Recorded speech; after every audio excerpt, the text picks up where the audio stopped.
Hey guys, it's Julie Skolnick from With Understanding Comes Calm. Let's talk 2E and 2eresources.com. This is our first vlog and we're going to call it Gifted and Distractible, which is the same name as our free newsletter. And it really talks about the twice exceptional profile, Gifted and Distractible. So this first vlog is actually going to be about what the heck does that mean, twice exceptional or 2E. And even if you've heard those terms before, maybe you're going to learn something. So hang on and listen in. Twice exceptional or 2E, this is a person identified as gifted with a learning difference or a learning disability. Now, why did I say person? Why didn't I say kid? Well, because we don't outgrow our giftedness or our 2E-ness. It's something that's with us throughout our life, and we need to understand and manage and love so we can live our best lives. Gifted is that part of twice exceptional that most people assume means smart, bright, potential, and they'd be right, but that's like this much of actually the gifted inner experience.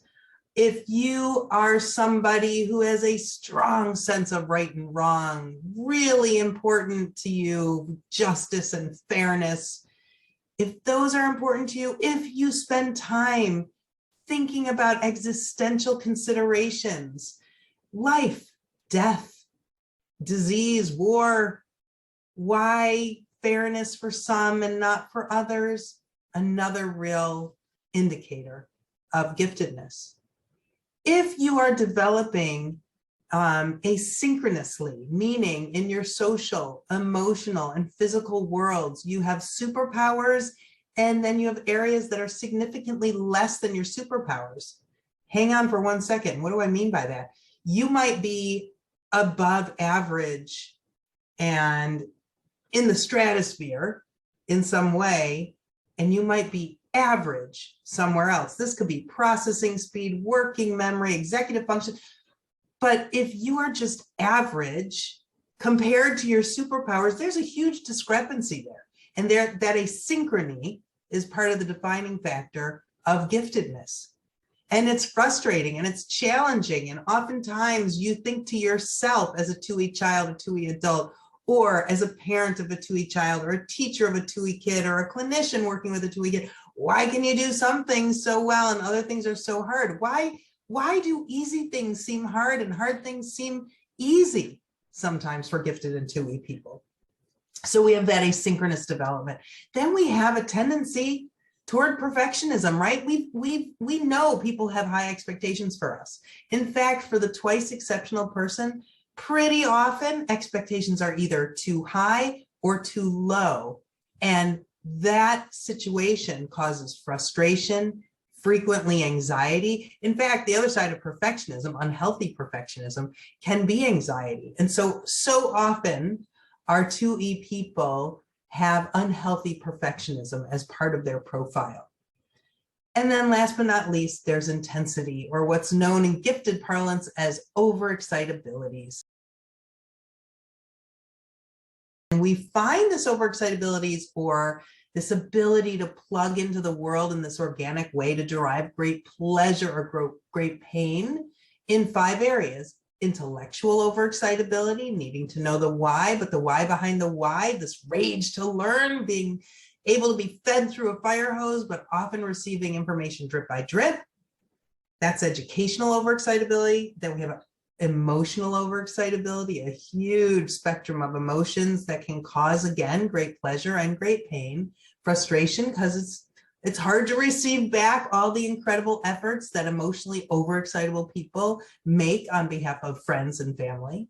Emotional overexcitability. Then we have creative overexcitability, imaginational overexcitability, where you just ooze creativity in your writing or your art or your building, in your imagination. That's imaginational overexcitability. Then we have sensual overexcitability, which looks a lot like sensory processing disorder, but you can derive great pleasure from sensory input. In fact, what we recommend is dialing up or dialing down the sensory input based on whether you have a sensory seeker or a sensory avoider. And then last but not least, psychomotor overexcitability, which is this movement for movement's sake, needing to move to learn. I have clients during the pandemic who their kids had to literally do laps around the living room. And instead of changing their behavior, we advocated for the teacher to decide, do you need to turn off your camera? Is it distracting? Or what's your plan? Because that kid is going to move. They need to move to learn. So with all of this as just the gifted part, then we add in for twice exceptionality, a learning difference or a learning disability. And that can be anything from ADHD or ADD, dysgraphia, dyscalculia, dyslexia. It can be high functioning autism, but it can also include processing speed, working memory, executive functioning challenges, and pretty often anxiety. Because as you can imagine, this uneven profile engenders, as I've said, expectations that are too high or too low. And there's internal frustration, internal doubt, and that leads oftentimes to anxiety. So this first blog has talked to you about what is twice exceptional. And from here on out, guys, the topics are going to be relevant to that twice exceptional experience. So if you're interested in this, please sign up and join our Gifted and Distractible vlogs on YouTube under Let's Talk 2E.